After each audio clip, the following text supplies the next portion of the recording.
Hi, everybody. Welcome to Saint Misbehavin', the podcast about saints from people who are not. I am your host, Matthew Shador, and I am joined, as always, by my co-host, who for once is not the sickest member of the Saint Misbehavin' team, Anna Domini. Anna, how are you doing today?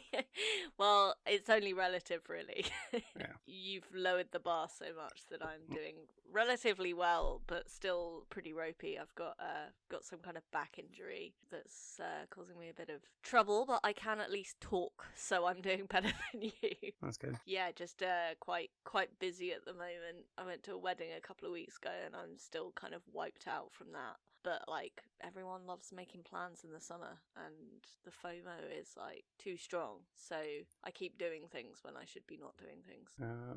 So happy, but tired, I would say. How are you? I'm all right.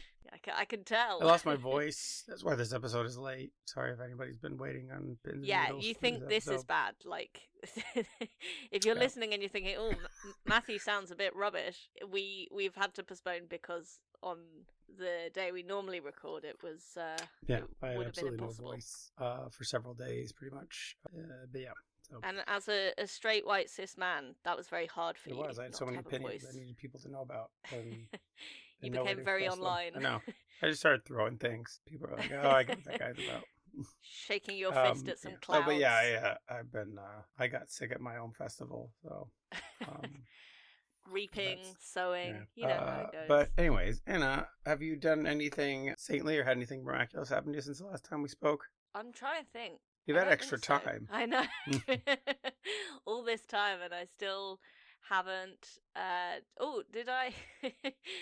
Have I told you about my table? This is a very low bar for saintly.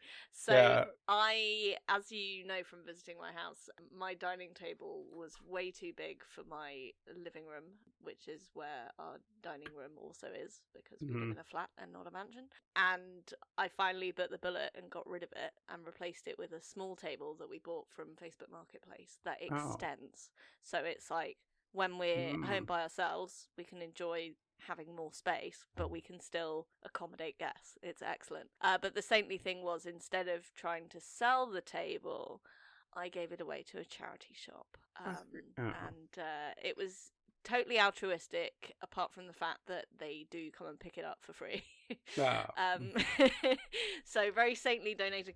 But I actually had some trouble because when I first tried to donate it to a homelessness charity, they were like, these people don't have homes, they do not need dining tables. Well, no, it's like for them to sell. And I did this online form, and I got a missed call from a volunteer who was like, hi, just wanted to chat to you to arrange the details of collection.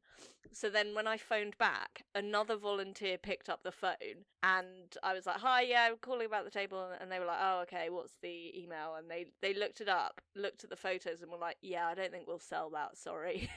And basically, my table wasn't good enough for that charity shop. But then luckily another charity did want to take it. I mean, it is kind of problematic because it's so big that it's like, if you have the kind of house where you would fit that size of table comfortably, you might not be buying it secondhand is the issue. So it's a very niche market of people who are like wealthy but thrifty that it's going to now. But yeah, so I probably could have made a couple of £100, which, you know, would have made a difference to me because I'm jobless. But instead, I decided that children in hospices should have that money instead. So well, you decided that the homeless should have it. But and then the homeless didn't want it, But you could have sold it and then just given the money to charity. Yes, no.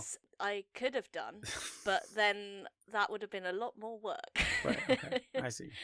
And I think, to be fair, I think the charity will get more money for it than I would have been able to, because they're selling it in their shop rather than on eBay. So there's no fees or delivery. Sure. Okay, wow. Listen, the bar has already been lowered a lot. You don't need to pick apart my story even further. Okay, I'm just saying. Okay. I'm just like, I don't know. The goodliness seems like it was like a good, and then it was as good as it was convenient for you. Yeah. That's how good you're willing to be. That's how goodness works, I think. Anyway, I mean, if you're so good, what did you do? Nothing.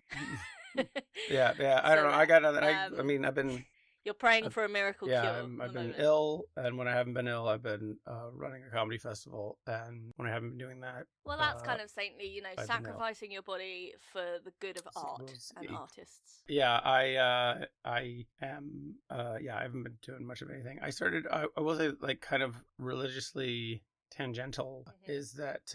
I saw this documentary series on Amazon Prime. Have you seen this? Is it about that weird church in America? I mean that's not really narrowing down, but it was about. What's it called?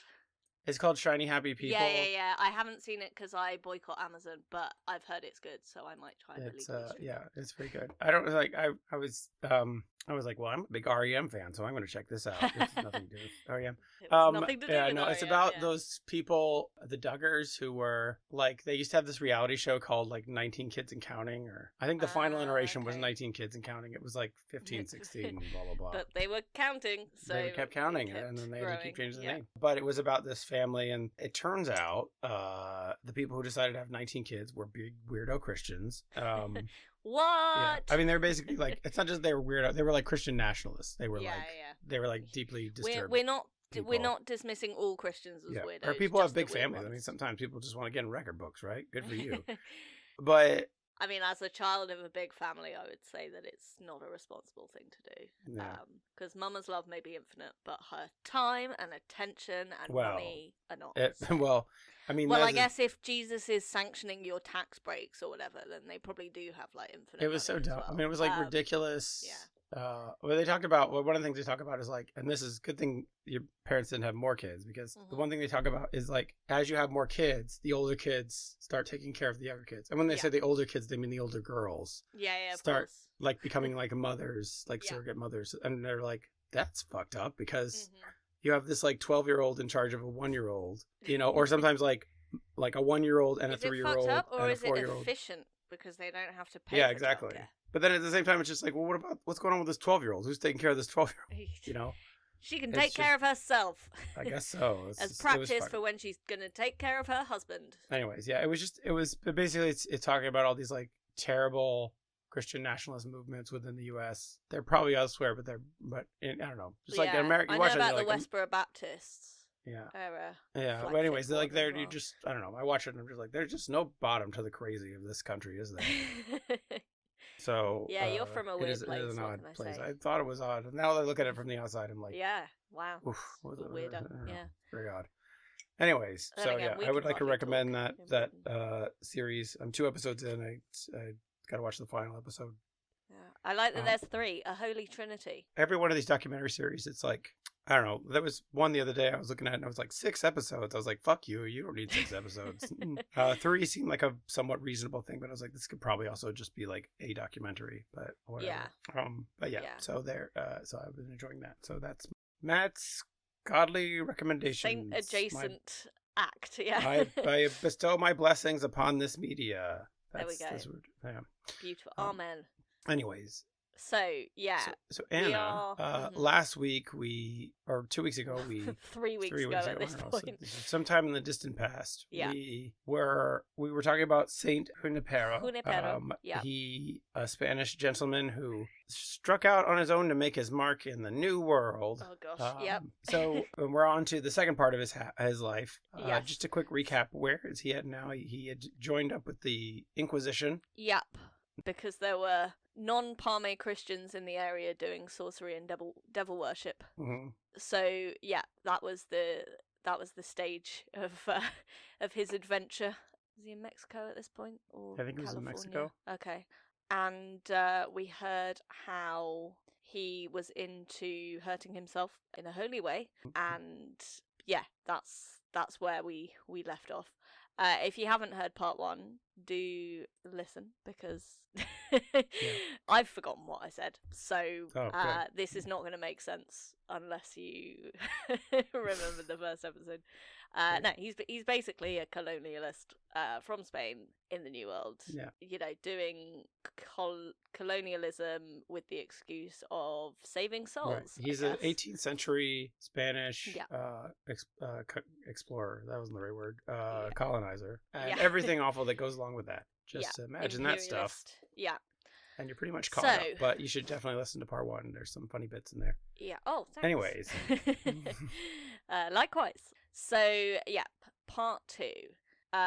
In 1767, King Carlos of Spain expelled the Jesuits from Mexico, part of a wider expulsion of the Jesuits from across the Spanish Empire. So this is just a bit of background before we get back into Junipero's story. So between 1759 and 1782, the Jesuits were removed from most of Western Europe. The order were distrusted because of their closeness to the Pope and the wealth that they had accumulated. Okay, I could see that. Which, yeah, not very Jesus-y, to be fair. But then also distrusting people because they have too much money is also, I'm not sure. Well, wasn't everybody following the Pope at this point? But these guys were like too into the Pope. Yeah. Or they were just like too close to the... Well, I think it's like they had influence. Political influence. But yeah. Well, didn't the Pope have something to say about this? I guess, like, you know, maybe he was a populist Pope and so bowed to the pressure or something. Perhaps. But it was I guess he was only in charge of the actual church. So, like, if kings or whatever were like, get out, then he probably... I guess he's in a difficult position because he's already had England, like the church has already had England split away because the Pope said no to the king once. And he's like, well, if I say no too much, this whole thing falls apart. Like, how's it? He's like, they're onto my scam. I can't. They're like, I only get to be the Pope as long as they agree that I'm the Pope. Yeah, so he had to give a bit of leeway. So in the Spanish Empire, the expulsion was part of a move to restrict the autonomy of American-born Spaniards and assert the authority of the crown. So, again, doesn't sound super Christian, what was happening. No. The inciting incident was the Esquilache riot, which was a protest against a new sumptuary law which placed restrictions on the wearing of voluminous capes and on the breadth of sombreros. You guys, the capes are too voluminous and your hats are too fucking big, and this is not going to fly. And people were like, you can take my freedom, but you will never take my wide brimmed You'll take hat. my sombrero from my cold dead hand. Yeah. And then they swished their cape and they turned and ran away, the cape billowing behind them. Yeah. Like, he's just mocking us now. And their hat got caught in the door frame and they're like, well, this is what we were talking about. It's a public safety issue. These laws make sense like, what are you talking about? And then somebody was dragged under a horse when their cape got trampled. It's like, see, this is what we are talking about. Yeah, guys, this is for your own good. It was very much the vaccine mandate of its day. I was going to say it's health and safety gone mad. If the Daily Mail heard about this, they would. But I don't know. I would say be on the side of the American-born Spanians, but you know, probably it does feel like the capes and the hats. Like, is this about something else? And they're just using the capes and the hats as an excuse? Because that feels like maybe that's what they're talking about. Well, I mean, having voluminous capes and big hats probably would imply that you had resources to get lots of, like, cloth was quite expensive. Oh, it's not like a thing where they're like, you know, like old crusty white dudes in America be like, these kids with their saggy pants, they need to pull up their pants and get a job. That's what it's the 18th century equivalent, you know. Yeah. So some those capes are too billowy. They can't get jobs. They're constantly just making sure their cape's not dragging in the mud. If you had a slightly smaller hat, you'd be able to buy a house. That's the thing. But then again, I guess if you have a big brim on your hat, you don't need a house because you've got a roof right there. Wow, looks like checkmate on you, Anna. Yeah. So they were spending all their money. They were like, we discovered this thing called avocados. I bet it's good on toast. And then no one bought a house. And, oh dear. Yeah. So an angry mob, presumably the best dressed mob. They were also very far apart because their hats. They were just it looked like a lot of guys, but it was just like a handful of guys. Their hats were so spread out. They made a wall, but it was easily breached because they were. You look at it from above, you're like, there's a million guys down there, and you look below, it's just like, oh, it's like 6 guys, just big hats. Well, but then again, you know, maybe several people were hiding under one hat, and that was how they that was part of the tactics. Yeah. So an angry mob gathered at the palace, forcing King Carlos to flee. And according to one account, the protesters were eventually calmed by a group of Jesuit priests who then sent them home. The Jesuits were accused of inciting the mob, and word was sent across Spain and Mexico that they had to be removed. So basically, the Jesuits were a convenient scapegoat for this. So the king's like, well, they didn't listen to me, but they listened to the Jesuits. Okay, these Jesuits gotta go. Yeah, probably that. Because first they're close to the Pope, and then the mob like them. Yeah. Too powerful. Bunch of cape lovers. I think we should bring that in as an insult. Just Cape spread lovers? it around. Yeah, cape lovers. Although I don't have anything against capes. I'm known to be quite a poncho wearer in the winter. And I feel like capes are like kindred I don't know. spirits. I think a poncho is just a coward's cape. You're like, I don't have the strength of will to just have the poncho on the back. I need the cape in the front and the back. Yeah, that's true. Well, that's why I wear them, is because I get very cold. So if it was only half a poncho, it would kind of. Does the cape have a real practical purpose, clothing wise? It's like just like an affectation, like a fashion choice. I feel like not since the invention of the car, but yeah. Was the idea that you always just like had a blanket if you were like, you know? Well, that's how I wear it. Yeah.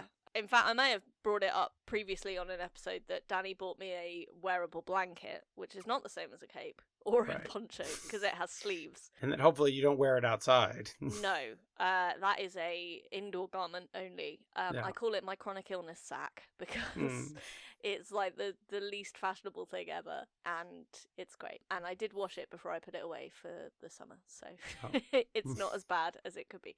Anyway, yes, ponchos. Very practical garments. What I was going to say is if you're a fashion historian and you know why capes, why they would be good, why don't you write in and tell us? We're on saintmissbehavingpod@gmail.com. There's no G in behaving, but there is in Gmail. I almost said but there is in pod. There isn't in pod.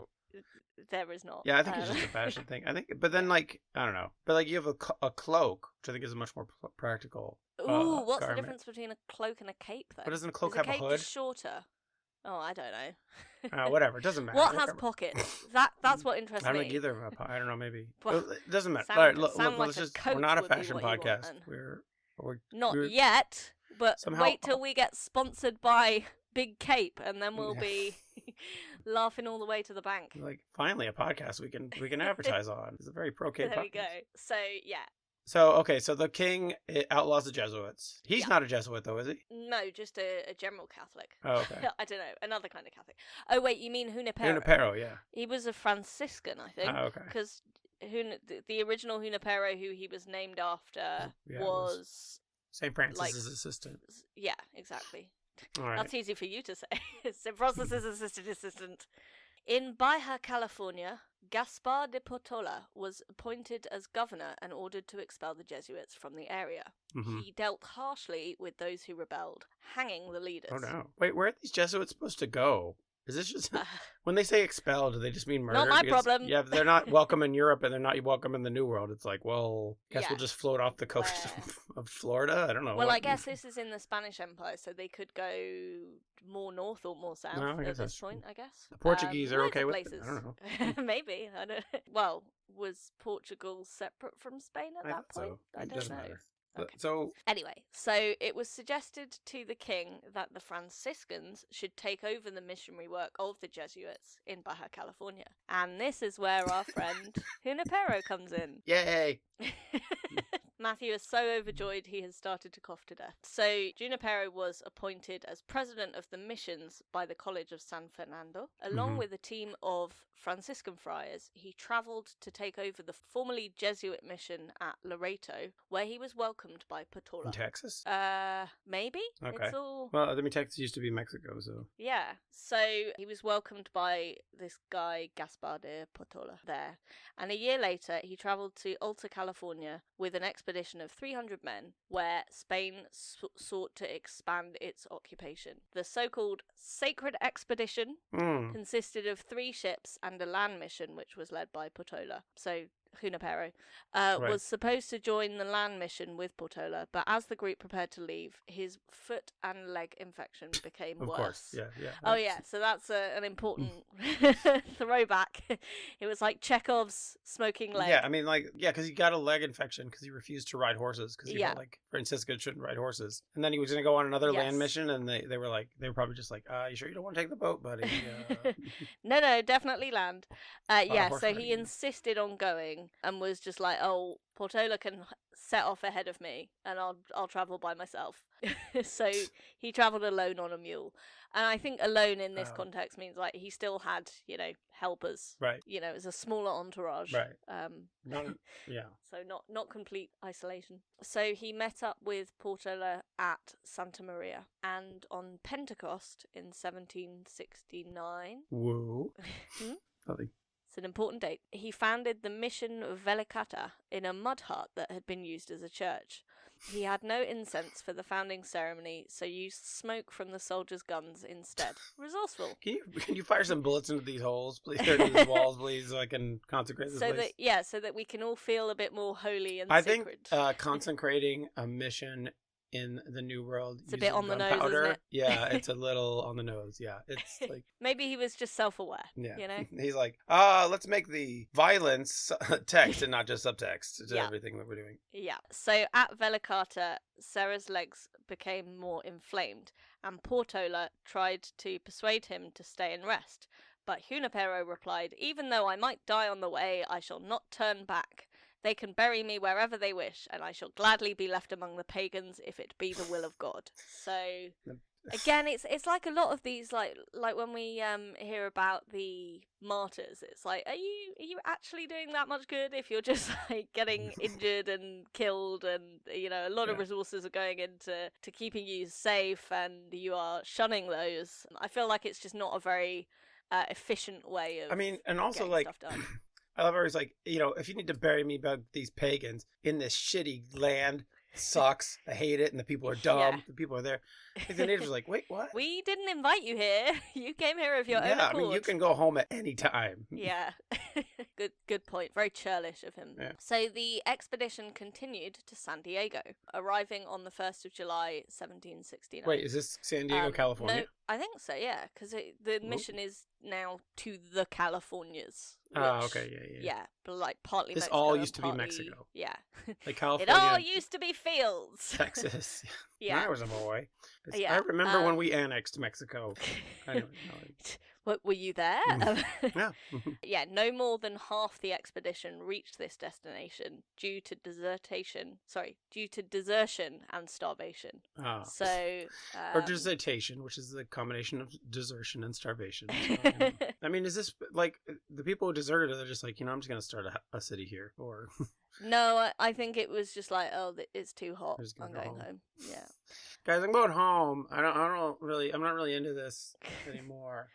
Yeah, I came for the terrorizing local populations, but I didn't realize it was going to be quite so sweaty. Yeah, so there'll be this much walking and subjugating a whole continent. Jesus. You never hear about the day-to-day drudgery, do you? Yeah. It's all the glamour of colonizing. Yeah, it's all about stealing gold and murdering natives and pillaging and it's also you got to trudge a lot. Yeah. Turns out there's not a lot of roads around here. So the party has shrunk by half, and the mission was founded by Junipero on Presidio Hill in San Diego, where relations with the native population were tense. No. The soldiers accused local people of stealing cloth and fired their guns in the air to keep them away. Oh, this is why it was tense. Which I guess it would be like, is this sacred now? On the Feast of the Assumption, there was an armed attack on the mission by the Kumeyaay people, who were local native people, and Junipero's servant was killed by an arrow. Oh, so close. But the Kumeyaay suffered several losses and retreated. Oh. But Junipero did not mention their deaths in his account. So a hint that he might not be a great guy. Sorry to break it to you. He said both our men and theirs sustained wounds. It seemed that none of them died, so they can still be baptized. So it's a bit of a cover. Wait, his thing is like, thankfully, no one was killed. Yeah. So we can still convert them. Yeah, exactly. I think that they're secretly into us being here. That's why they attacked us.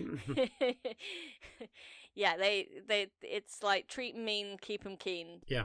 I think they're like one good sermon away from converting. So, yes, I know they murdered my best friend, but, well, not my friend, but he was my servant, whatever. So, potato. After 6 months, no conversions had been made, but Sarah received word that there were large populations of natives living along the coast who seemed friendly and docile, and therefore ready to embrace the gospel. Guys, there's some guys that are much more easily conquered along the coast. They're docile. I mean, that's a pretty awful way of describing people. They're living that chill Southern California life, that beach life, just hanging out. SoCal, yeah, not like these stuck-up San Diego dicks. Yeah. So these people living along the coast apparently seemed friendly and docile, ready to embrace the gospel. So he fervently wrote... I don't believe anything over there. Even that someone could die and then come back to life 3 days later? That's crazy. He fervently wrote to the guardian of the College of San Fernando, requesting more missionaries willing to face hardships in Alta California. So maybe it was advertised more realistically this time. So he writes to the Guardian, and he's like, can you send us more missionaries? Did the Guardian write back and be like, what happened to the ones I sent? What happened to that first batch? They changed their minds for personal reasons. Nothing to do with how awful it was here. It just turns out there's more people here than we thought, and we just need more people to handle all the conversions. We are so successful out here. We just need more. Yeah, exactly. It's like we need more people because people are just so keen. The demand is so high. Yeah. Right? Yeah. We're expanding. So he went off on another adventure and went on to found 8 more missions in the Californias. Ooh. Carmel, Monterey, San Antonio and San Gabriel. That's one. But it's a joint one. San Luis Obispo, San Francisco. I've heard of that one. Oh, wow. San Francisco. Jeez. That's a big deal. San Juan Capistrano. Santa Clara. Good job on that. What do you want? You seem very pleased with that one. Well, because it's actually Santa Clara. Yeah. It's less funny when I have to explain it. Okay. Confirmed. And finally, San Buenaventura. Okay. The converted Native Americans had to live under strict rules. They had to live in the mission and were forced to work as laborers. I feel like this is deja vu. Were there strict rules in previous conversions as well? Probably. I mean, it did seem but it does seem weird that I don't know how I don't know how they're converting anybody. They're like, hey, you had this whole life. Well, come and join us, and you have to stay in this one building. Yeah. and you also have to labor for us, and people are just like, well, sounds great. Sign me up. Oh, what's that? There's more like I pass, and they're like, oh, let me just rephrase that in another way. While I gesture towards these men with muskets over here. What are they doing? Oh, they're just consecrating. It's fine. We ran out of incest. They are willing to consecrate you right in the head if you do not. There's going to be some smoke here, and it's either from my incense or from their gunpowder. Either way. Sometimes we get them mixed up. Yeah. Okay. When he says he founded these missions, does that mean he's founding these cities? Yeah, I guess so. Because they would have grown out of the missions. Out of the missions, right? So San Francisco. Wow. Yeah. There's a lot of valuable real estate he's founding. Yeah. Well, it's all what Jesus would have wanted, all the colonizing. Yeah. So they had to live in the mission, forced to work as laborers, and they were segregated from Native Americans who had not been converted, supposedly in order to prevent backsliding. But that's exactly the official reason. And that's it. They get reattached. They get reconnected with friends and family, and they're like, actually, this sucks. I don't want that. Exactly. They tricked me into this mission, and now I'm stuck here. Well, Junipero spent the final years of his life visiting all the missions, confirming those who'd been baptized, and refusing to take any remedies for his injured leg and chest. It'll take care of itself. I got God on my side. Yeah, it's like walk it off. Oh, that's the whole point.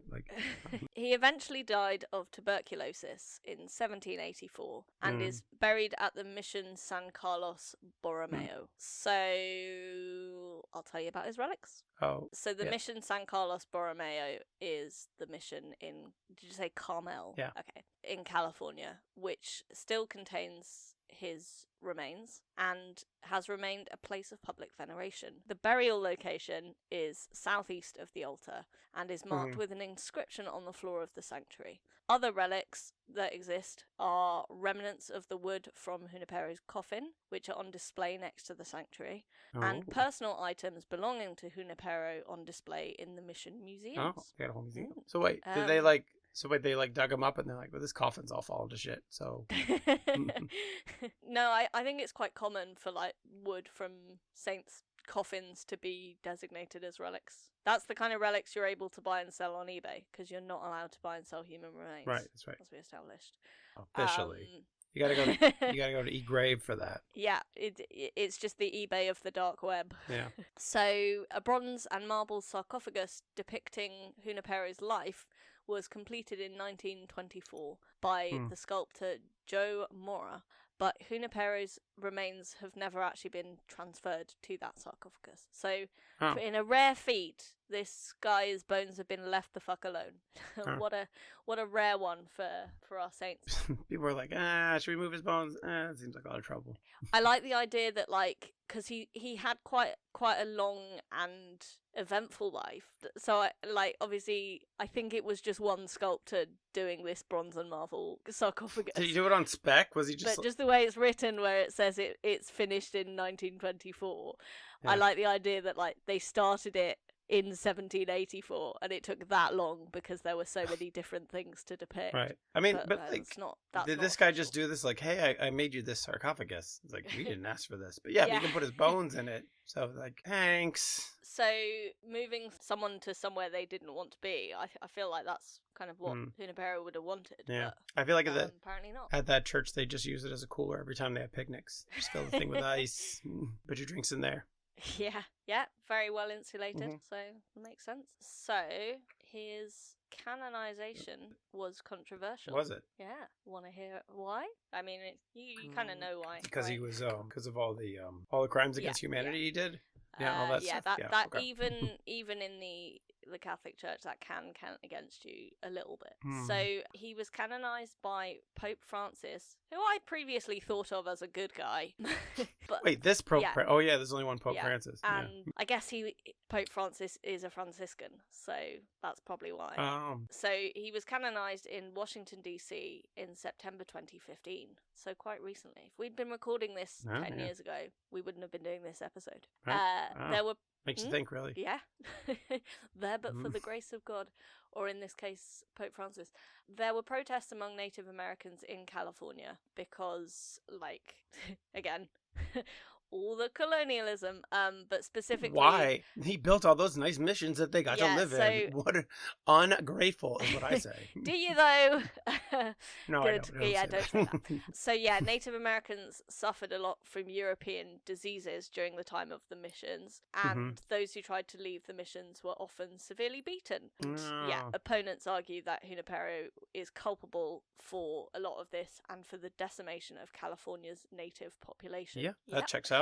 From what you've told me, I feel like that's a solid argument with ample evidence. Yeah. What was the Catholic Church's rebuttal to this? Well, despite this, thousands of Native Americans in California maintained their Catholic faith, and some supported the efforts to canonize Junipero. So the,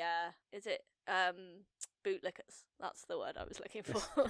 I was thinking of battered wife syndrome. Yeah. Stockholm syndrome, all of that. I'm really surprised. Like when you said he's a saint, I was like, obviously he was canonized in the 18th century, 19th century, at the very latest. The most woke pope apparently is the one who committed to it. So in 2020, maybe it's just like all the good saints have already been canonized, and so it's just really like. So now you've got to go to like the second tier people who were kind of shitty. I think they're past this is like the bottom of the barrel. Who's in there? Yeah, so it's like we don't have any more good people left, so we've got to just start canonizing baddies. He's just like, well, who can we canonize? I don't know. Is Dolly Parton dead? No? All right, then I guess this guy. That's a good point, actually. Saint Dolly, much more deserving. Yeah. So in 2020, during the Black Lives Matter protests, statues. Oh man, I don't want you to. Why? Well, because it's fun fact. Okay. Well, let's see where this is going. I can't imagine it's going anywhere. No, good, statues of Saint Junipero were torn down in Sacramento and San good. Francisco, Okay. Oh, Los good. Angeles. That was good. Right? Okay. So I thought you would enjoy that. I did enjoy that. I'm sorry. I was afraid it was going to go someplace bad during Black Lives Matter. Like, Pope Francis doubled down and said that Indians aren't people. Oh my god. No, that's his quote, not mine. It's not. That is, we don't listen. I know we don't care if no one sponsors us, but we don't want to get sued for libel. So okay. This is where we draw the line. We have to draw it somewhere. And I know, we're anti-capitalist, so we don't care for money, but also we have responsibilities. All right. Well, I guess the reason he was made a saint, of course, is because of miracles, right? And so it doesn't matter how shitty he was. Oh, right. I was going to say, he must have some pretty kick-ass miracles to overcome. Well, I hate to disappoint you. Oh man! So he couldn't even fix his own fucking leg. That would have been miraculous. Yeah, really. So in 1960, a nun in St. Louis, Missouri, was cured of lupus after praying to Junipero. This is the only miracle attributed to him. That's not even like regionally. Yeah. It's like I don't ending a famine or something. Yeah, or but I also don't know, Missouri. It's not even in California or anywhere near, as I understand. Yeah, and then she's like, "Oh, lupus. Is lupus fatal?" Well, it's a chronic illness. Yeah. So it's like when I eventually get over long COVID, I can claim that it was cured by Dolly Parton.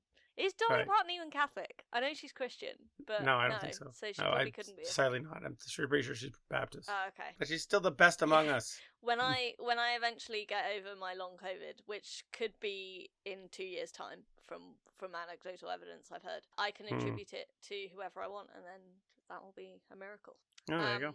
What you do is you pray to a different famous person every night. Famous person every day. Well, I'll let you know how it goes. I don't think it really works like that. I think you actually have to believe. So I don't think it's going to work for me. But you never know. Placebo effect. But you can pick whatever somebody. You could be like, I'm praying to David Bowie. I believe in him. Well, Dolly Parton for sure. Well, she's not dead. Oh, I see. Do you have to be dead to be prayed for?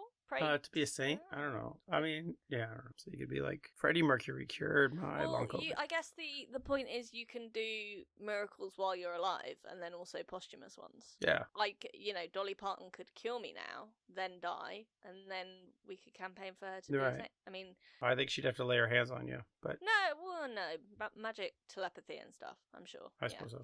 But anyway, so the only miracle attributed to Junipero was curing this lady's lupus. And thin evidence. Well, more controversy because...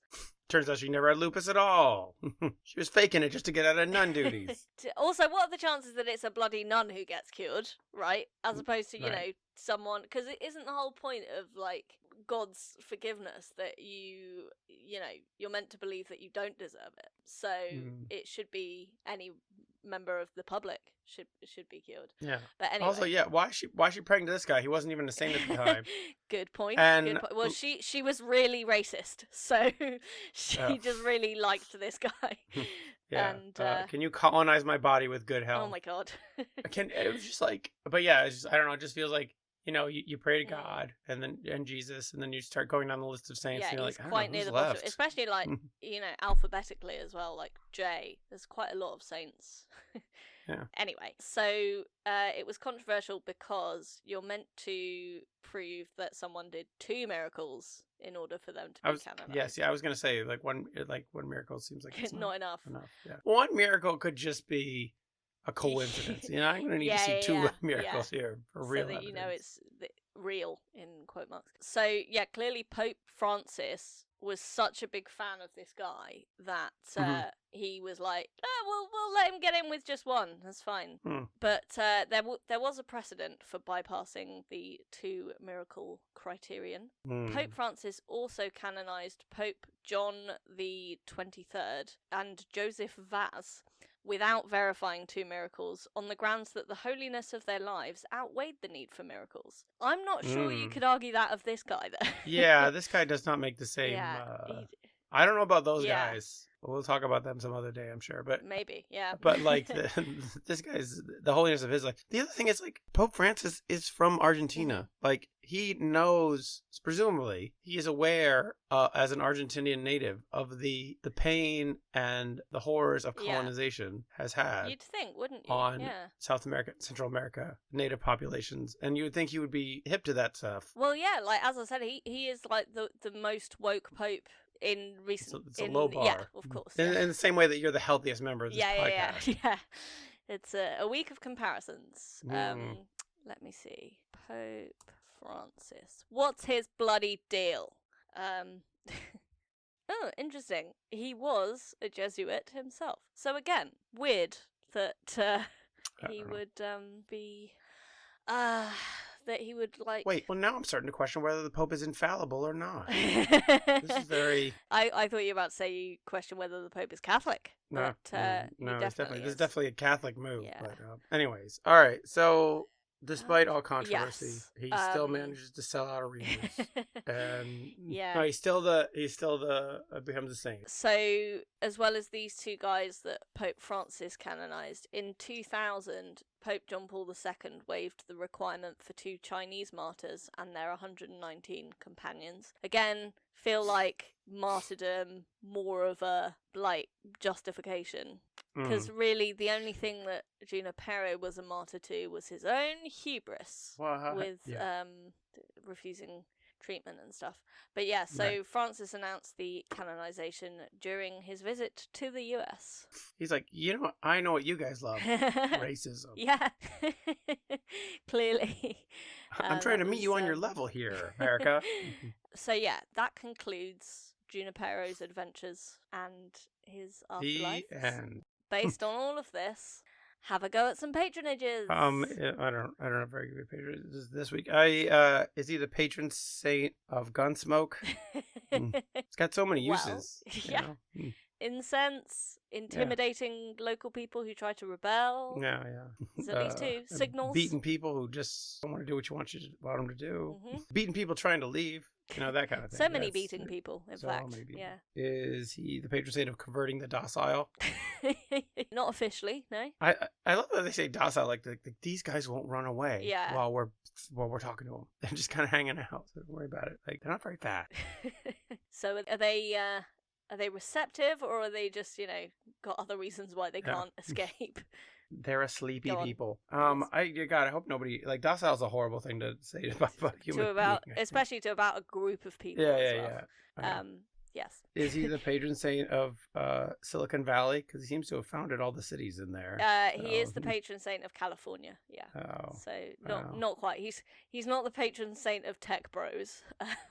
Seems like maybe he should be, because his attitude is similar in terms of. I mean, it's the same thing where culture. Yeah. Tech guys are like, oh, we're reinventing transportation. It's like, just buses are fine. And he's like, I'm reinventing how you can live your life. And it's like, we were living our lives just fine. Yeah, we were doing great. But I've got a lot of venture capital from the king. Yeah, a lot of crossover there. I'm surprised, in fact, that there aren't more billionaires called Junipero. I mean, isn't an Amazon warehouse the modern day mission? Just you try to leave and they beat you. It's a sanctuary to our god, money. Vocations, I guess you could say that's kind of Silicon Valley as well. I guess so. Patron saint of vocations. Is he the patron saint of useless sarcophagi? Sarcophaguses? Sarcophagi, I'm pretty sure. Yeah, I thought so, right? It sounded weird when I said it, but maybe just because my voice sounds weird. Yeah, also you're not, I was going to say a native Latin speaker, but I don't think anyone is. So we don't know how it's pronounced. Yeah, that's not on the list either. What is on the list? So California vocations, Hispanic Americans, which is controversial. Yeah. Okay. Not Native Americans, but No. So it could be more insulting, but could also be less insulting. In 1779, Franciscan missionaries under Junipero's direction planted California's first sustained vineyard at the mission in San Diego. Hence, he has been called the father of California wine. Hmm. And the variety he planted, which was presumably descended from Spain, became known as the Mission grape and dominated California wine production until about 1880. So it's not a patronage, When they were but like, it's this like actually isn't very good. Yeah. It's part of his legacy, I guess. And obviously California is now a famous wine region, so it's part of that, history. Not San Diego, but for the Napa Valley. California is a very big place, isn't it? So yeah, he takes a bit of credit there. I would say that was like the only good thing he did was make some wine. He introduced an invasive species too. The white man. Yeah, I don't know, whatever. Yeah. He brought wine to California. That's all right, I guess. That's some good California wine. I mean, I guess, when you bring disease to a place, you should bring wine as well, just to make it more bearable. So he's got California, Hispanic Americans, and vocations. Yeah. But then he's also he's not the patron saint of California wine, but he's the father of California wine. I don't know. Not convinced. I don't think this guy's. I don't know. He feels like he's not really looking out for anybody. Yeah. But it is a bit baffling, really. I mean, I guess like in the first half, we learned that at one point he reached out to a group of people who were evading capture. Like he was kind of pitted against the military guys, right? So it was a more humane approach to colonizing. No, that doesn't work. No, but yeah, I mean that's the thing. But it's also like he was also like involved with the Inquisition, and he was like he was accusing people of sorcery and witchcraft and shit. And like none of this is good. I feel like once you're involved with the Inquisition, you're taken off the saint. You should be taken off the saint list. Yeah, it's weird because you're right. Like if he had been, it would be kind of understandable if he'd been canonized, near his death. Right. But in the 2010s, I mean, I remember the 2010s. I would say I'm still culpable for things I did in the 2010s, most of them. So I think, Pope Francis can't be like, it was a different time. Yeah. Like I was so much younger then. I was only in my mid-70s. Oh, you mean Pope Francis? I thought you were talking about yourself there. Pope Francis. That was Pope Francis talking. I was so young then. I was just a young man. I didn't know any better. Yeah. For sure. So we reckoning no asking this guy to would you have him intercede? Savannah, do you see yourself asking Saint Junipero to ever intercede for you? I would say I wouldn't want to be associated with him. However, I would say that having an injured leg and insisting on walking is a bit like having chronic fatigue and insisting on trying to live a normal life. So from that perspective, I do relate, but I don't think that having an injury that's self-inflicted is really an excuse to do all the bad shit that he did. Yeah. So I mean, I think if I wanted to build a new place in San Francisco, I could use that help because it's very expensive there. Yeah. So, that'd be very helpful to get some kind of divine. That's really the only way you're getting it, unless you're already a billionaire. Yeah. Or at least a millionaire. Which I guess, the expulsion of the Jesuits, it was like it's like, oh, and now there's all this wealth that needs looking after. Yeah, I think that was also part of it. Yeah. That's how you can expand your property empire. Is right. Expel a bunch of people living in San Francisco. Yeah. Make laws about their fashion and incite a riot. And blame Jesuits, and then Step 3, profit. I want more information on these sombrero riots. That seems like a part of history that seems like a more fun part of history. Yeah, well, it's probably like, oh, that's because I don't know, they were Jews. It wasn't about the sombreros at all. Like what's the word, euphemism for something much worse. Just a pretext. I was just like it's like it's just about the sombreros. I was like, I think that it's about racism. All about it's about racism. Yeah, it's about something else. Yeah, probably. But no, I don't know where that bit came from because I can't find it on Wikipedia. So that was well done, Kat. That was some extra research. Which is This is the kind of quality product that we offer here at the Saint Misbehaving Podcast. So, Anna, well, thank you for bringing me the tale of the second half of the tale. The second half of the tale. Yeah. Thank you for finally finishing the story. God. Well, you're very welcome. And it took two episodes to encompass all his terribleness. Yes. And we didn't even, there was more we could have said as well, but... we thought we'd spare you. At some point, people were just like, we really peaked with that sombrero. Yeah. business. But thanks for sticking with us. Well, I mean, you say we've peaked. I mean, I think we've lived through so much now. We should have a bit of a summer break. So, No.